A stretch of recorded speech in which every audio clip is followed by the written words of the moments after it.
G'day you beautiful people, welcome back to my channel. I've done it. Phase Hero Guide, here we go. Okay, so we've got, we're going to go over her stats, her scaling, her abilities, a couple of little tips and my build for her, so hopefully you enjoy it. Here we go.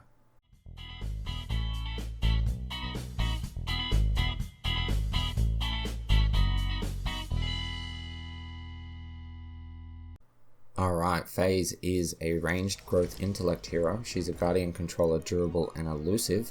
She has 2 for basic attack power, 6 for ability attack power, 8 for durability and a 4 for mobility. Looking at her actual stats, pretty standard for a caster here. So she starts with 500 health, she gets 67.43 per level, ending up at 1444. She has 1.2 health regen, ending up at 4.1, which we're going to make much higher. She starts with 280 mana, ends up at 1232, and she's not actually that mana hungry, so that's a really good amount. 1.3 mana regen, ends up at 5.1 at max level. Being a caster, has 8 basic armor, which ends up at 22, and as per everyone else, she ends up with 30.5 ability armor. Now we have her basic attack, which is called Pulse Bolt. Ranged basic attack, dealing basic attack damage, starts doing 53 damage, gets 1.6 per level, and has a power scaling of 0.3. It makes a really weird noise when she fires. The power scaling at 0.3 means that for every 100 power you're only going to get 30 damage on your basic attack, but she is a support and we're not really going to be focused on basic attacks. First ability I want to talk about is Psychic Flare. Phase emits a blast of light around her and her linked target. The blast both deals damage and blinds enemies caught in the area of effect. So it starts off by doing 75 damage, ends up at 240. It has a power scaling of 0.8, which means you'll get 80 damage for every 100 power on your build. Blind duration starts at 1.5 and ends up at 3, which is pretty good. The mana cost starts at 70 and ends up at 100, and it has a flat cooldown of 12 seconds. This is amazing when someone engages on you and your carry and you get the flare off. Their screen will go white and they will not know what the hell is going on for a couple of seconds, which gives you a chance to reposition and continue fighting, and then after they resume their ability to see, you can then slow them from there using her slow. And this is her slow. It's called Energy Lance. Phase fires a stream of energy from her hands, dealing damage and stacking a slow with every hit. If she can keep a lance on the target long enough, which will be 8 hits, the slow will stack into a root. So it does ability damage on hit, starts at 8, ends up at 23. It only has a power scaling of 0.1, meaning you will add 10 damage per 100 power. The slow is 35 per tick, and the root duration is 0.75. Which ends up at 1.5 at max level. The mana cost starts at 80 and ends up at 140, and it has a cooldown of 14 seconds. This thing is amazing. It's actually what I take first at the start when I'm on comms with carry. You can easily get a kill at the start of the game with Energy Lance if your carry is ready to go in. It's a wonderful ability for catching up to people, especially when used in conjunction with the rest of the kit. Alright, now we have the most used ability you're going to have, which is Telekinetic Link. Creates a link between Phase and one target-friendly hero. Can be reactivated to pull the tethered target to her. Additionally, Phase passes her health regen to a linked ally. Using any of Phase's abilities or reactivating Telekinetic Link gives her a quick health regen boost for 2 seconds. So the regen boost starts at 30, ends up at 75. Has a mana cost of 80 flat, and its cooldown goes from 12 to 9 seconds.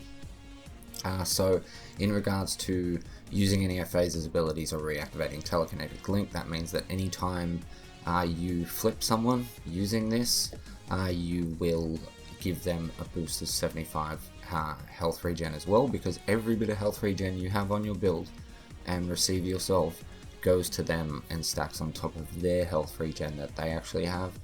It means that you will be healing them for at least 150 over that course of that 2 seconds. It's a wonderful ability. It's why I build health regen around her, because it just it allows you to do so much healing, so much more than someone like Narbash. And it's pretty freaking cool when you're not being linked as a carry and getting trolled and thrown into team fights that you don't want to be in. what I tend to do is try to keep myself in the general direction of where we're going to want to get away. If we have to get away, so the moment something happens with the person I'm tethered to, I can pull them out. It makes rushing towers and tower diving a little bit easier because they don't have to run back out of the tower after getting the kill. You can pull them out. There's so many ways to use this. You can actually use it if you're closer to the enemy than the person you're tethered to pull them forward. It's just a really, really good ability. It's a great new mechanic, and I am glad it's here. Lastly, we have our ultimate, which is called Hyperflux. Both phase and a linked ally will gain attack speed, mana regen, and cooldown reduction bonus, along with a decaying movement speed like Muriel's or Alacrity. So you get you and your tethered ally get 80 attack speed, 50% cooldown reduction, 75 mana regen, and 220 movement speed, which decays over a few seconds. This is absolutely retarded. As far as your carry goes, the cooldown reduction can be helpful, especially if you're attached to a Revenant. The attack speed on the other carries is just disgusting. The mana regen, cooldown reduction, and attack speed when attached to someone like Crunch is retarded. It's amazing ability, especially when you actually have Rally the Troops like I do on my build, and you know that your dudes are pretty much hitting max attack speed. It's just disgusting how quick someone can be deleted. You can sort of use it a little bit early to chase someone down and then slow them and get on top of them and then blind them. And if you're attached to someone like Murdoch or Sparrow, or even Twin Blast or Grim, there is just no way they're surviving that, no matter who it is. So they are all of Phase's abilities. So we'll move on to my build in a second. I'd just like to point out, which I will do again in a moment, that there are many ways to build this young lady, and what I'm about to show you is only one of them. But with that said, let's go over and have a look at the build. Alright guys, here we are over on the Paragon deck builder with my build that I have named Brody, named after the front woman of the Distillers, once great punk band. So we have the Centurion. I wouldn't really go for anything else, but feel free if you want to. We have a healer token and a hunter's drink. Obviously we're not going to be starting with these. We're not a mid lane or off lane caster, so we don't need these. They're just there in case we don't have enough points to actually grab a card at some stage. That means that our healer token is working for us and for our allies, and after about level 5, level 6, the hunter's drink, if you only have 1 point when you're back, will give you a good bit of health regen for your tethered ally. So we have a Sage's Ward with 3 greater healths. We have a Lord's Ward, which is a dummy ward. A dummy ward is something that you take at the start of the game, drop down, and then go back to spawn and sell. We have a Circlet of Mana, which is maxed out with 3 lesser healths, just in case we have caster off lane and mid lane. It's actually a pretty good option. We have a Circlet Health, which is maxed out with 3 basic manas. We have a Savage Remedy, which is an early game card with 3 lesser heals. We have 2 Gift of the Rains. The only reason why I've done it this way is because I don't have enough healing cards. So one has 3 greater heals, the other one has 2 lesser heals and a beta heal. But if you have a 3, a 2, and a 1 that you can put in here, that would be preferable, because 3, 2, 1 is actually the best way to build a 9-point card, because if you have the card already and you back with 3 points, you can get the 3. If you back with 2 points, you can get the 2. But you always get the 3 first, but any combination of 1, 2, 3, 4, 5, or 6 points will allow you to always grab upgrades without wasting any CP. We have a Quenching Scales with 3 lesser healths. We have a Rally the Troops with 2 basic sparks and a spark. And we have a Barrier of the Will with 3 minor guards. Yes, nailed it. Okay, so coming over to the test build section, obviously, as I said, dummy ward, we're going to go and grab that. We're going to back and we're going to sell it. I grab the Circlet of Health first, and I try to I try to hold out for 6 points, but a lot of the times I will just back and grab the Sage's Ward whenever I have to. But either way, we're going to end up with the Sage's Ward and this maxed out as our first things. We're not going to max this out at all. Next thing we're going to actually work towards is our Quenching Scales. Okay, and then after that I actually grab my Savage Remedy.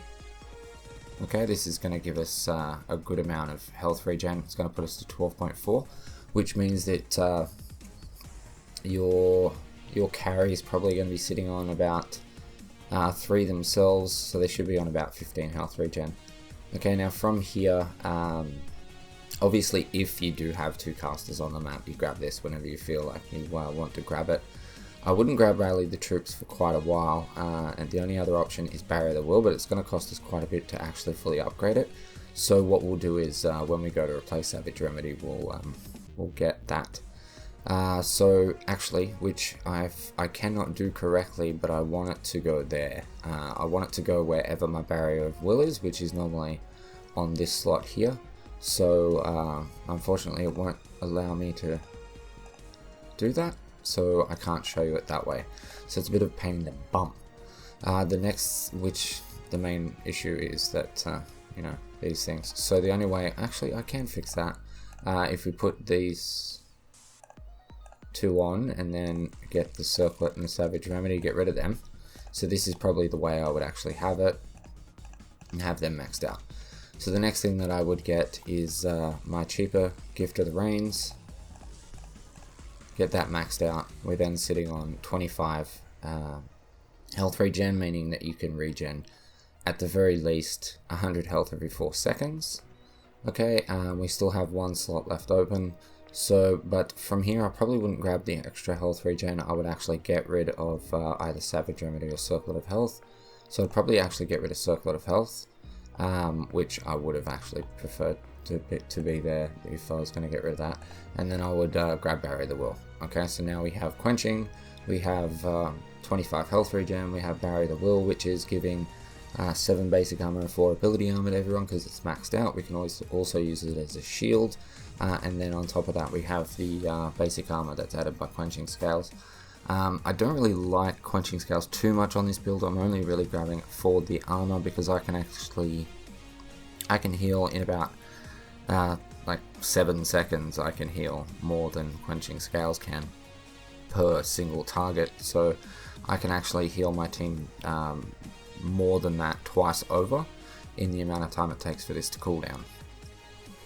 So from here we still have 1 slot open, so I would actually, depends on how the game's going, if you are actually having a lot of team fights where Rally the Troops can be useful, grab Rally the Troops by getting rid of Savage Remedy, but I tend to just go into Gift of the Rains. And then from here, obviously, we're getting rid of Savage Remedy and we're grabbing Rally the Troops. So the only thing left to do then is upgrade our Sage's Ward, which puts us at max build, extra 12 power, which is not important. The 5.5 attack speed comes from Rally the Troops. We end up on 2284 health, which is quite good. Our health regen now sits at 33.4, meaning we can heal 100 health every 3 seconds. And that's not including Quenching Scales, and it's not including using our abilities to boost the extra health regen. We have 54 basic resistance, which is actually going to be, I think, I'm not even sure if you actually get the basic armor off of this or if it's just your allies. I think you do. So that would mean that you're actually at 61 basic armor. We have 30 extra mana and we have 7.5 mana regen. Now, this is not the only way to build Fate. I understand that a lot of people are only running 1 health regen card. I completely understand that. Some people are replacing this for an armor card or for whatever. I completely understand that. The reason why I do this is because of the massive difference this 9-point card makes.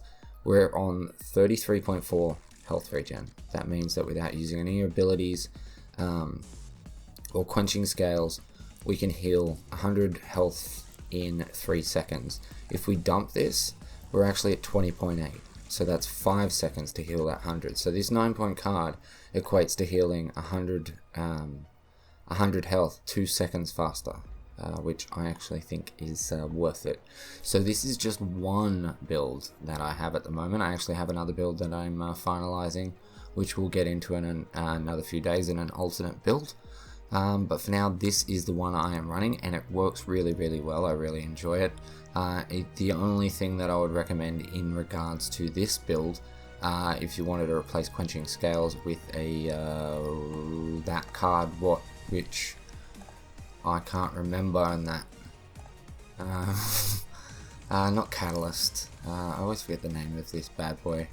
Cast Converter. Yeah, that will work quite well in place of Quenching Scales, but Quenching Scales is the thing at the moment. So that's my build, guys. If you want to try it out, there will be a link in the description down below. Hopefully you do, and hopefully you like it.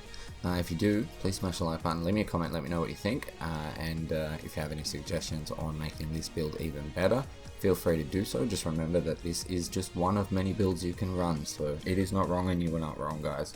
And if you're not already, guys, subscribe for more Paragon content. But with that said, thank you so much for watching. I love your face, and I'll catch you in the next one. Peace.